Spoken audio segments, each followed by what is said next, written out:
Alors, bonjour à tous et bienvenue dans ce déjà 5e numéro de la radio Solidarité et Progrès que vous retrouvez désormais tous les lundis et tous les jeudis donc sur la chaîne YouTube de Solidarité et Progrès et en audio à télécharger en MP3 sur le site de solidarité-et-progrès.org.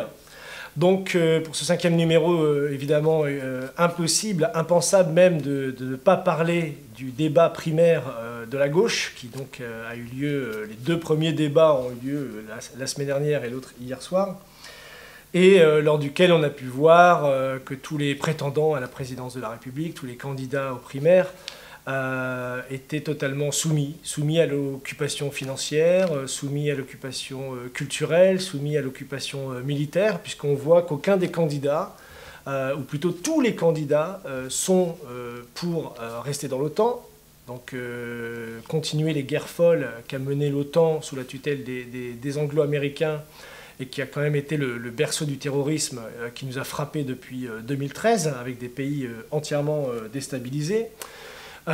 Tous les candidats également pour cette Europe de l'austérité, cette Europe de l'argent, cette Europe des lobbies, avec petite mention pour M. Peillon, qui a félicité François Hollande d'avoir, je cite, sauvé la Grèce. Alors, enfin, que l'Europe avait sauvé la Grèce. Donc je demande à M. Peillon de se rendre sur place et de se renseigner sur le taux de suicide, le taux de chômage, le taux de précarité, afin de réaliser un petit peu la bêtise de ses propos. Et évidemment, l'Europe du traité, le TSCG, comme M. Hollande avait dit qu'il remettra en cause les traités européens, l'austérité, évidemment, rien n'en a été avec la mise en place du traité TSCG, le pacte budgétaire traité sur la stabilité, la coordination et la gouvernance. Donc ça veut évidemment tout dire et rien dire. Et donc tous les candidats également qui sont dits favorables à une politique d'assassinat ciblé par drone, donc une politique d'assassinat extrajudiciaire en dehors de toute légalité. Donc Obama s'est fait le champion toute catégorie depuis des années. Et donc aucun des candidats ne remet en cause tout du moins, cette politique. On pourrait même dire qu'il s'oppose beaucoup à Trump et peu à Obama, alors qu'Obama, je le rappelle, et ça a été publié dans la presse, a le triste record d'avoir été le seul candidat aux élections américaines à avoir été pendant deux mandats entiers en situation de guerre, et a fait bombarder une bombe toutes les 20 minutes, donc 3 bombes par heure pendant 8 ans. Donc M. Obama, je rappelle qu'il est prix Nobel de la paix, et s'il avait un petit peu d'honnêteté, il devrait le rendre. Donc évidemment, aucun candidat non plus qui remet en cause la logique d'effondrement du système financier, la logique dite de bail-out et de bail-in, donc à savoir le bail-out qui est cette injection monétaire mensuelle de 80 milliards d'euros par mois pour renflouer les banques en faillite, donc 80 milliards d'euros par mois, sur 12 mois, vous comptez, ça fait 960 milliards, donc 1000 milliards par an injectés dans des banques privées par une banque centrale indépendante sur le dos des États, donc avec un Mario Draghi à la tête de ce schéma de pillage financier, lui-même ancien banquier de Goldman Sachs et probablement futur banquier de Goldman Sachs, comme on peut se le rappeler avec M. Barroso, lui ancien trotskiste, mais devenu PDG de Goldman Sachs Europe après avoir dirigé la Commission européenne. Donc aucun ne remet en cause cette politique de création monétaire virtuelle qui est injectée dans le système bancaire, évidemment au détriment de l'économie réelle. Aucun non plus ne met en cause la logique de bail-in, c'est-à-dire ce renflouement interne, suivant le traité de stabilité, soi-disant, qui aujourd'hui, depuis le 1er janvier 2016, donc l'année dernière en France, permet aux banques, en cas de crise ou de difficulté financière passagère, de saisir tout simplement votre argent, l'argent des citoyens, des épargnants, des travailleurs, des entreprises, au-dessus de 100 000 euros pour l'instant, mais on sait que dans d'autres pays comme l'Espagne ou Chypre, on s'est largement servi sur les comptes en banque pour sauver ce système. Ce qui veut dire que si on ne fait pas cette politique, des banques comme la BNP Paribas, le Crédit Agricole, la Société Générale, avec lesquelles on travaille entre guillemets tous les jours, s'effondreraient. Donc on est au bord, et ça, aucun candidat n'a le courage de le dire. Comme d'ailleurs en 2008, on n'a pas prévenu la population du krach imminent, à part des voix comme Solidarité Progrès, qui a fait campagne là-dessus. Donc on va relaisser à nouveau les gens face, si vous voulez, à un nouveau krach bancaire, avec les conséquences tragiques qui seront bien pires malheureusement que 2008. Mais ça, bien sûr, dans les primaires de la gauche, pas un mot, il ne faut pas affoler les gens. Donc alors il y a quelques idées, alors il y a des divergences entre les candidats, mais sur des sujets secondaires. Donc est-ce que oui ou non on aura le droit de fumer du cannabis légalement, ou est-ce que oui ou non on aura un revenu de base dans les prochaines années, donc des sujets secondaires au regard de ce qu'on peut nous discuter avec la population française, avec les élus, qui ne sont pas du tout aujourd'hui, c'est pas des questions prioritaires, loin s'en faut évidemment.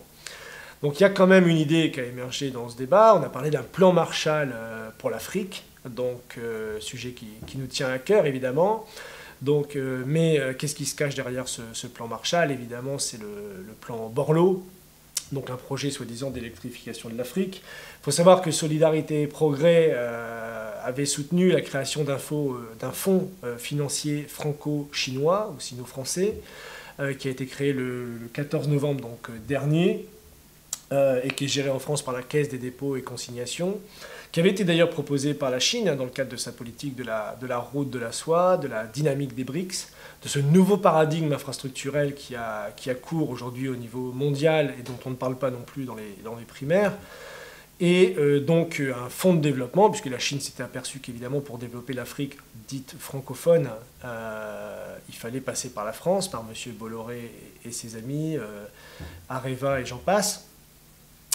Et donc la France avait accepté de créer ce fonds, donc, qui a été créé, mais doté que de 300 millions d'euros, alors que les Chinois proposaient 50 milliards, c'est-à-dire pour avoir une vraie politique de développement industriel, des chemins de fer à grande vitesse, comme on l'a vu en Éthiopie ou au Nigeria, des barrages hydroélectriques, des centrales nucléaires.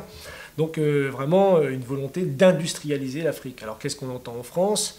C'est 300 millions d'euros.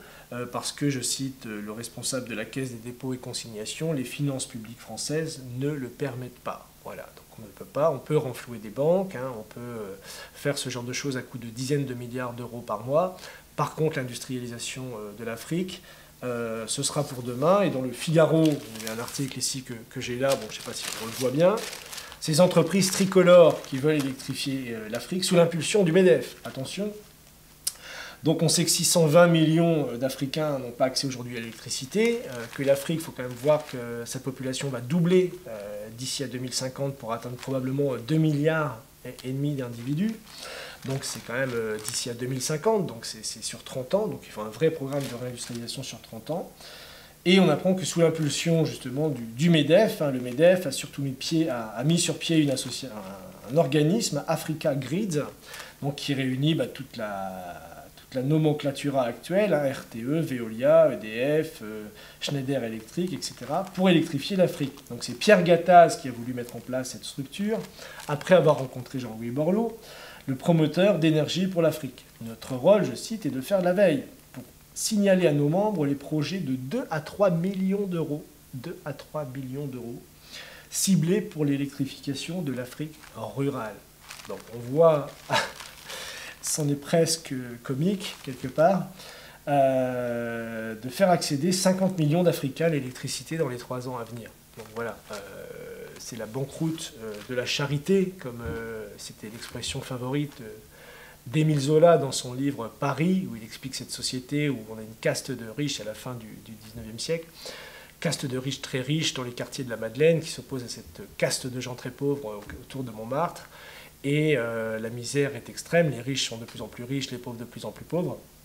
Mais les riches organisent des tombolas, des cagnottes, pour se donner une bonne image. Et Zola appelle ça la banqueroute de la charité, puisque la société finit par imploser, évidemment. Et c'est une expression assez forte, je pense, qui est tout à fait d'actualité aujourd'hui.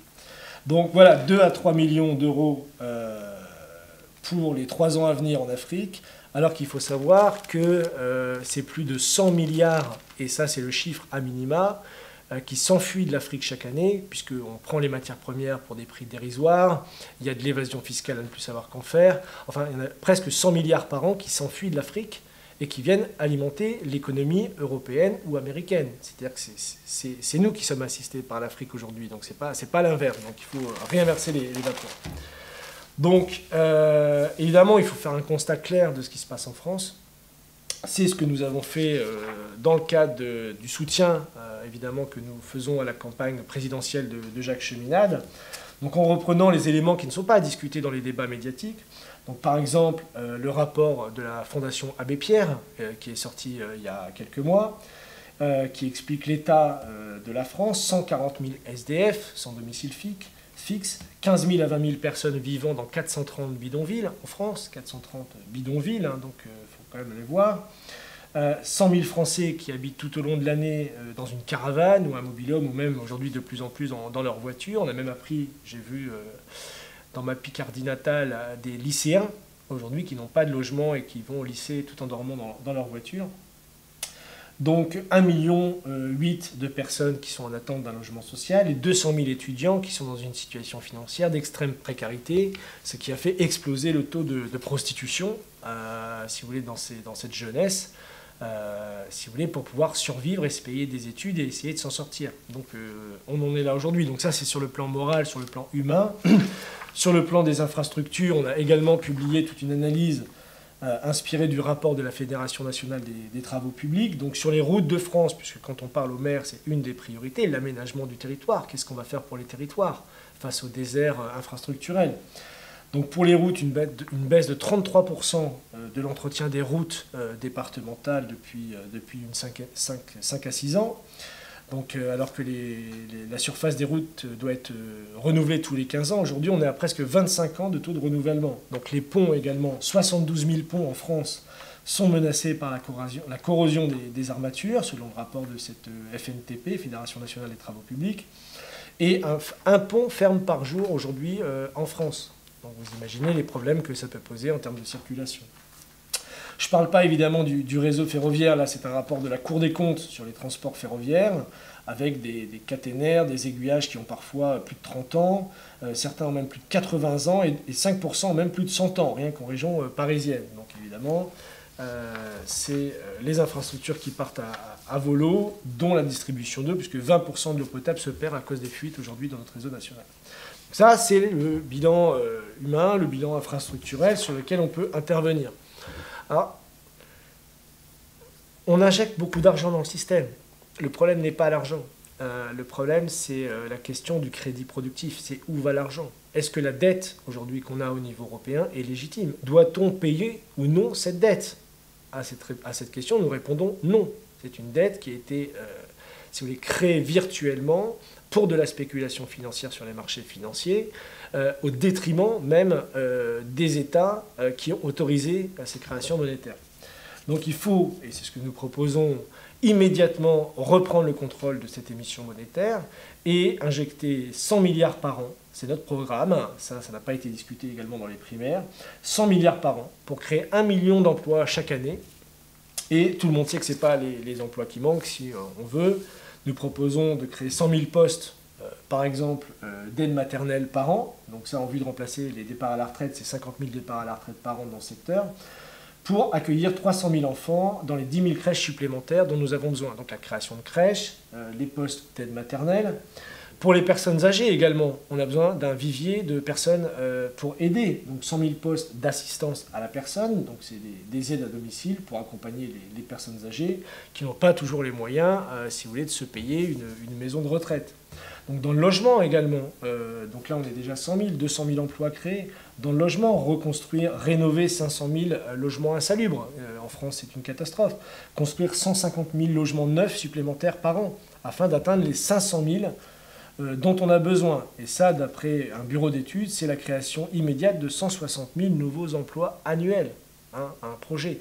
Donc, est-ce qu'on entend nos candidats aujourd'hui dire, voilà, on va créer 100 000 emplois ici, 100 000 emplois là, 160 000 ici, et avec l'objectif, avec ces 100 milliards d'euros investis par an dans l'économie réelle, et là où les gens ont besoin d'un service, justement, ou d'un service, On n'en parle pas. Donc voilà un petit peu le projet que nous on propose. Évidemment, tout ça avec la politique de grands projets dont on a déjà parlé ici. Là, je voulais un peu parler des choses plus concrètes, quelque part.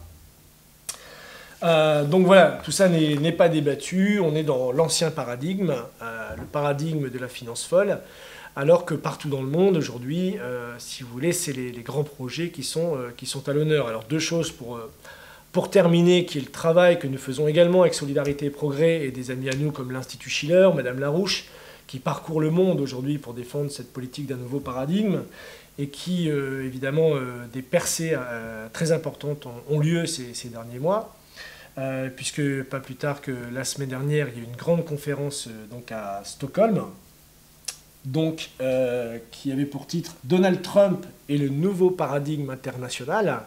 Donc, pour pousser Trump à faire ce qu'il a dit, puisque Trump a dit qu'il couperait les banques en deux, c'est dans notre programme. Trump a dit qu'il ferait 1000 milliards d'investissements dans les infrastructures, c'est dans notre programme. Trump a dit qu'il mettrait fin à la politique anti-russe et ferait un partenariat diplomatique avec eux pour mettre fin à l'État islamique, c'est dans notre programme. Donc il va falloir pousser Trump, qu'on l'aime ou qu'on l'aime pas d'ailleurs.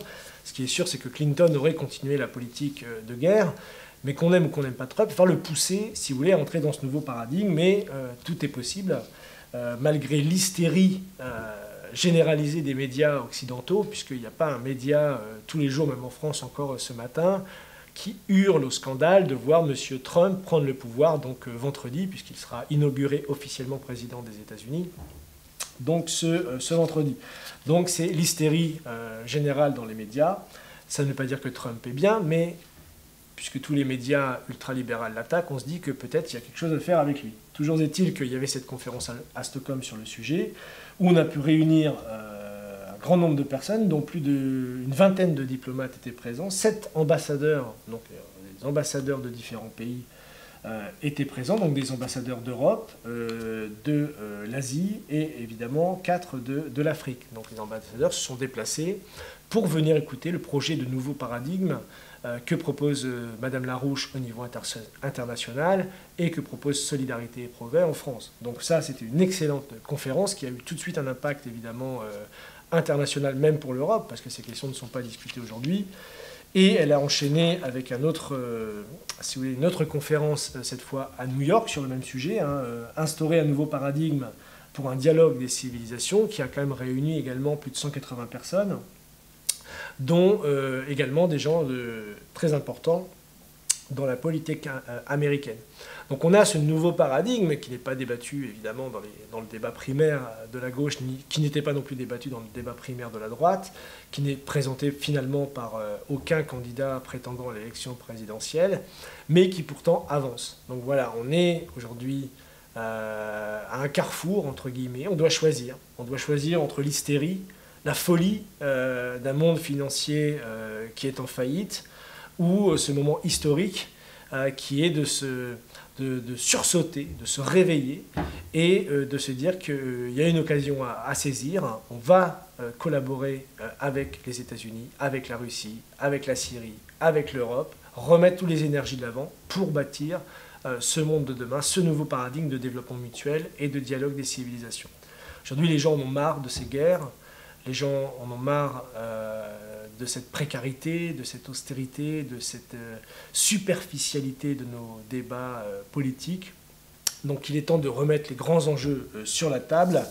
Et je terminerai avec cette petite citation de quelqu'un qui a compris ce qui se passe. C'est Jean-François Guéraud, dans un livre que je conseille d'ailleurs, qui s'appelle « Le nouveau capitalisme criminel », et qui, dans sa conclusion, qui sera la mienne pour cette 5e émission de Radio SCP, un certain capitalisme financiarisé, mondialisé et dérégulé marque la fin de la démocratie, telle que nous l'avons connue depuis un siècle.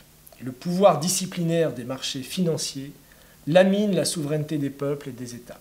Or, la souveraineté n'est que l'autre nom de la liberté et de la démocratie.